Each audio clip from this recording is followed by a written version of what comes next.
I have the pleasure of doing lashes on my model, Nicola, and she is allowing me to do whatever I want on her today. Her only request is that they are noticeably natural.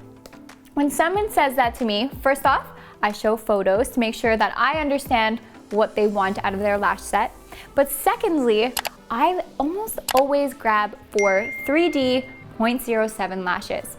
Now, depending on your clients and their natural lash count, sometimes 3D can look super natural, sometimes it can look super dramatic, depending on how many natural lashes they have, their natural lash lift. That's a whole video in itself, which we do have on our styling mini course and online if you check out our video, Mapping 101. I think you'll really like that video.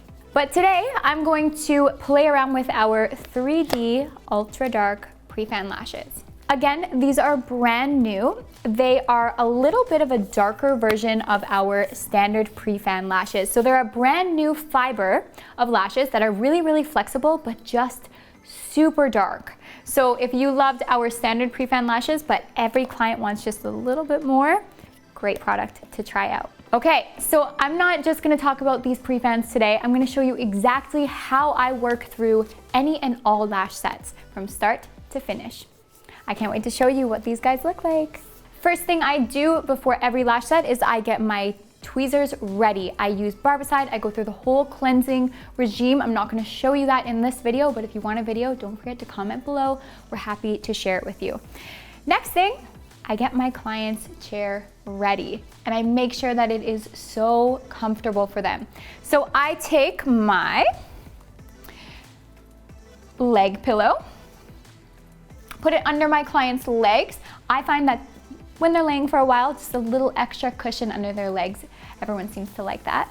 Next, I take our Lost Artistry Lash pillow and I put it on my chair. I'm working on a facial bed. I find it nice because you can put your clients on a little bit of an incline and also see a lot better as the artist. Instead of being stationary in one spot, you can really move it up and down depending on the client, how big their head is, how high your chair is, all that stuff. Anyways, put my lash pillow up here. I like the Lost Artistry Lash pillow because it has a flat surface here. And I like to work off the side of my station. So instead of having not much space, I now have lots of space to work off of. But in order to keep everything sanitary, I'm not gonna get my client to lay down on the bed like this. I'm gonna take a blanket, and I always clean them in between. I'm gonna put it over the bed, and then I can go ahead and wash that after. That way my client's not making contact with the pillows or the bed. And I offer them a blanket to go over them so they can wrap up in a little cocoon as well. Then I get my client to come on in.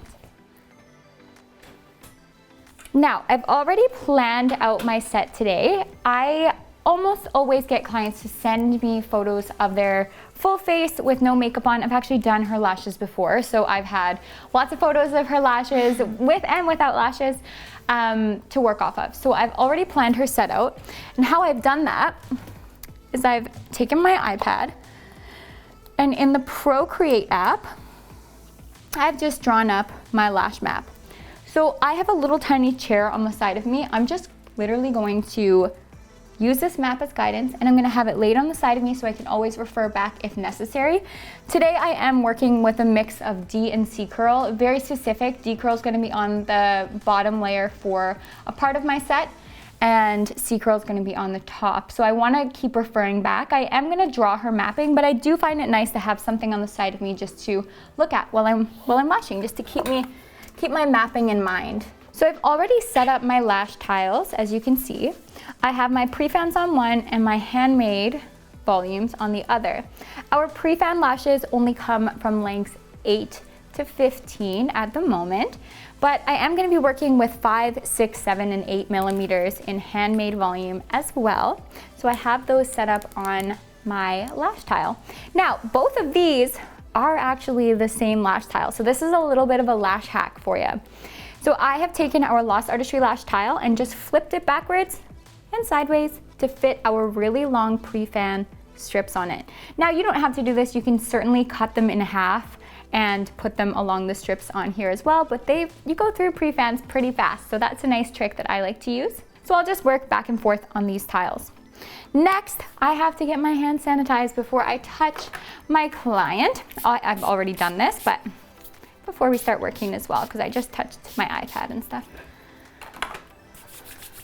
And although Nicola has already washed her face, she's come in with really clean lashes, makeup free, all that stuff, I still want to give a good lash bath before I begin any service, just to make sure that there's no oils or anything built up around the lash line that will prevent me from getting that perfect adhesion. And I like to work with an aggressive amount of lighting. I find it helps me see. Oh, I need a face cloth. I forgot to grab a face cloth. Good fast. So I always use new, clean, bristled brushes for each client. And if you don't do this, then you want to make sure that you really give them a good cleanse. Actually, I give my client their fine bristled brush after every appointment, just as a little special something for them. It just makes them feel appreciated, and let's be real, everyone likes free things, right? And when you go the extra mile for them, they really appreciate it. So I give a nice cleanse, and then I take my Nano Mister bottle, tilt their head to the side, and give a really good cleanse. And then wipe. If they have lash extensions on, you're not going to really wipe back and forth, you're just going to pat dry. But obviously we're doing a full set today, so it's fine. And then I'm going to go in again, I'm going to make sure I get all the cleanser off. Actually, Anna, another educator here at Lost Artistry, did a video on this the other day, and the importance of giving that extra cleanse to make sure that there's no product left on the lashes, because if there's any cleanser left on the lashes, you are not going to get that magnetic bond that we love when we're working. Basically, nothing is fast when you're doing lashes. And Nicola has more on the sensitive side of skin, so I'm choosing Scentsy Bath for her today. It's just a little more gentle, but still does the job. Actually, all of our Lost Artistry lash cleansers are makeup removers as well, so it's a perfect thing for clients to have at home, and they're very gentle.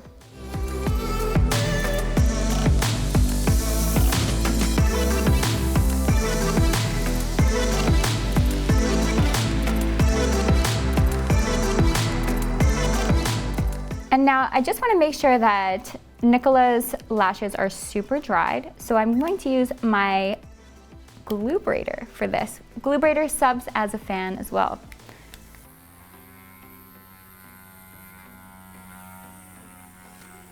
Not only does it sub as a fan, but it shakes your glue so fast. So instead of shaking for 5 minutes by hand the first time you open your bottle, you only have to shake for about 20 seconds.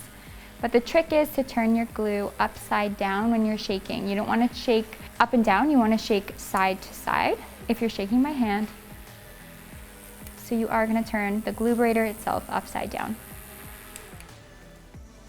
And when you're ready, you just change out the attachment. So our glue braiders come with this white tip, and then you can just easily insert whatever attachment you want.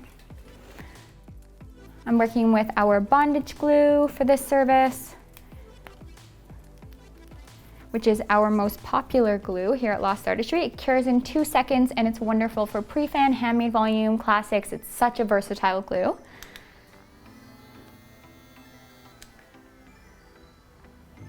And I will work either from a jade stone or from a glue ring. Those are my two preferred ways to store my glue. Chunky ring has to go because it gets in the way when I'm lashing.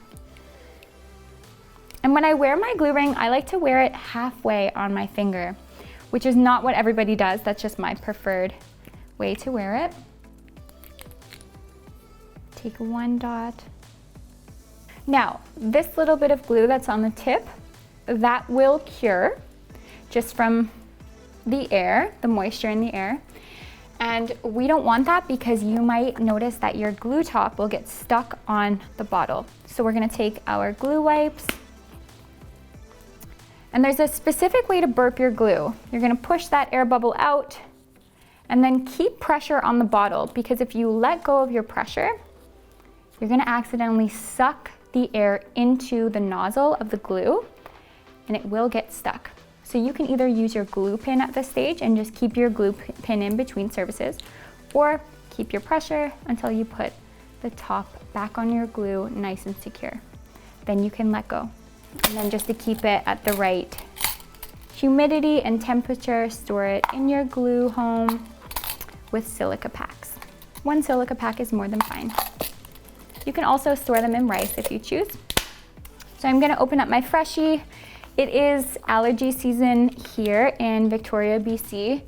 And for me as the artist, I get bad allergies in general, but I notice the glue fumes a lot more during this time of year.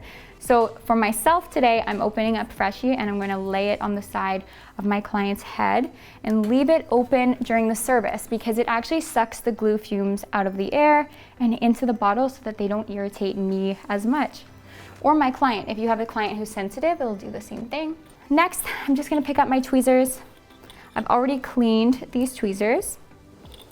So I am working with my Sunset Ultra tweezer. Now, this tweezer is my all-time favorite. It's been well loved, as you can see. Now, if your tweezer looks like this, that's okay. It doesn't mean that it's broken. It doesn't mean that it's gonna be harmful to use on your clients or anything. It's just well loved, which is fine. And I have my Grippopotamus boot, my Grippopotamus J-curve tweezer, and my Grippopotamus slim boot tweezer ready to go. Here's why. I'm working with a mix of handmade and pre-made. I have 2 Grippopotamuses in here, and I have a mark on one, so I know which one's which. But one of them I only use for handmade, the other I only use for pre-made. And then outside of that, for my fanning, I like to work with either J-curved or my boot tweezer, but it just depends on the day. Some days I really favor one tweezer over the other, so I take the first like 15-20 minutes of fan making to just play around and see which tweezer is meant for me that particular day. So that's how I do it. You don't always have to do that, but I find it really helpful because truly, depending on what I'm feeling, some days I really strongly prefer one tweezer over the other. And then although it's cleaned already, just before I'm starting, I just want to make sure I give a quick dip in our Glue Gone right before we start.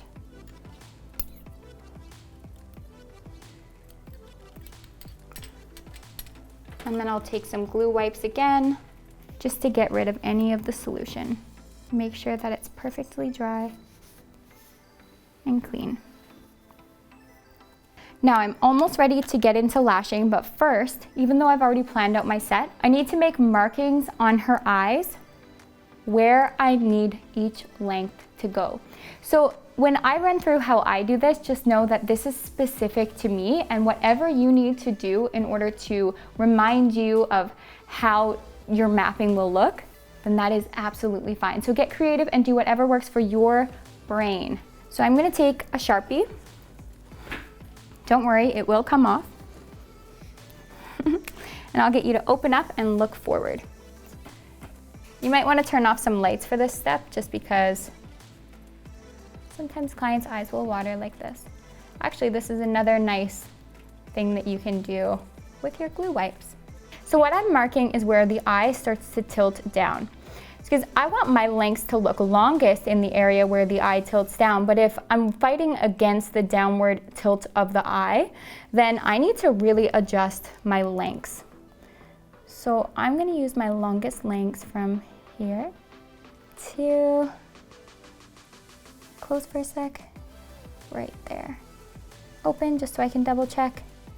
Yeah, so right here is where my 13mm is gonna go. From there, I don't wanna droop down that outer corner, so I'm gonna really drop down my lengths and bump up my curls. So now let's look at her eye crease. So she has quite a bit of space between her brow and her lash line, and her crease is already a pretty nice shape, but there is something that I have to take into account. So her eye's already really lifted in the middle.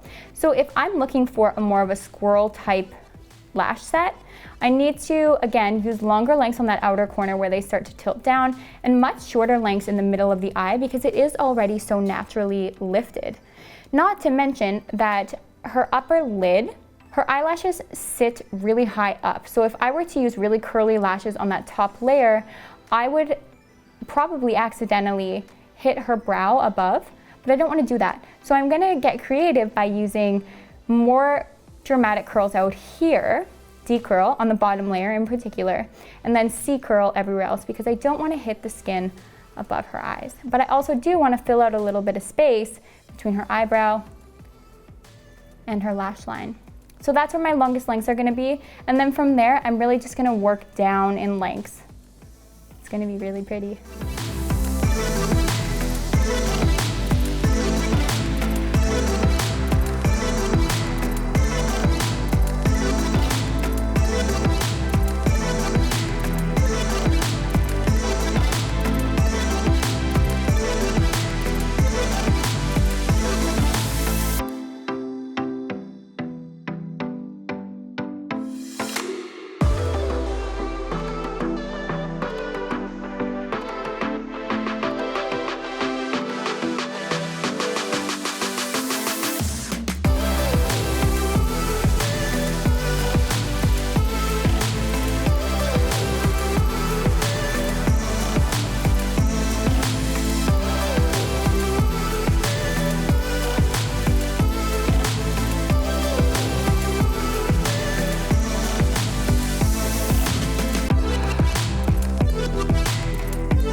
So I just finished my lash set, and before I take off the eye pads and do super bonder and all that good stuff, I do want to do a quick check test. So what I'm going to do is take my tweezers. I am going to check through the lashes for stickies. That's number one thing to check for. Next thing I'm going to check for is coverage. Are there any lashes that still need to be applied? If so, now's the time to do that. Also, how's my glue control? Now's the time to really inspect the lashes to see if there's anything that you want to work on for future appointments or anything that you may want to note for this client for their future fills. So I am going to go through each individual lash, make sure none are sticking anywhere. I would say I got about 90% coverage with this set. Oh, lost the little guy. Then you can comb through, make sure that the brush doesn't hitch anywhere. If it hitches at the tips, that's a sign that there's a sticky at the tips of the lashes. And if it sticks near the base, you know that you've got a sticky somewhere else. You may want to account for about an extra 10 minutes at the end of your service just to give yourself some time to apply lashes if necessary or remove stickies or anything like that. But this set looks great. So I've already waited 2 minutes since finishing the set. So now it's time for me to go ahead, apply my super bonder. So to do that, I'm gonna need my micro swab applicator. I also like to use glue wipes for this because I don't want the product to be dripping. So anytime we work with a liquid product, it's really important to make sure that the micro swab applicator isn't dripping with product because gravity will take over and the product will go into the client's eyes. So we just want to make sure we avoid that. So how we do that, just take the amount that you want, and you can see it's pretty saturated. So I'm just gonna dab off that excess solution. And then go right across the base. So the cool thing about Super Bonder is that it cures the lashes immediately, so clients don't have to wait 24 or 48 hours to get their lashes wet. They can do so right away. You could even go ahead and give a Scentsy bath after if you wanted. So they don't have to wait, and on top of that, it makes the lashes more flexible. So the point of adhesion, that is. So instead of having a really hard hold, the base itself will be more flexible, so it'll be way less likely to break. Say if your client sleeps on their face or are a little bit rough on their lashes, if the bond is more flexible, then they're gonna last a lot longer. Not to mention that Super Bonder helps with irritation and of course retention. It's like an all-around amazing product. With this product, I would never double dip. If I wanted more solution, I could just go ahead, grab another micro swab, and dip in the bottle. Now it does come with a little brush. You don't use this on your client because if you use it on more than one client, then you could risk cross-contamination. We don't want that. And you don't want to use this product too soon after the appointment. You want to wait at least 2 minutes for the lashes to cure a little bit on their own. If you use too much solution and if you overuse the product, then you could actually promote shock curing as well, which will weaken the bond. So you want to use these products right. So now we wait another 2 minutes, use your fan.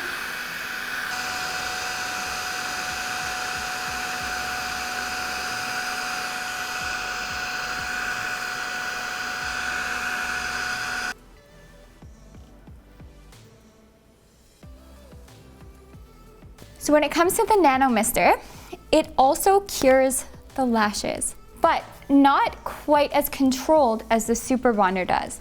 However, the Nano Mister feels amazing for the client. So it's a really nice way to finish the service. So it soothes the eyes and gets the clients ready to open their eyes back up. You ready to see your lashes?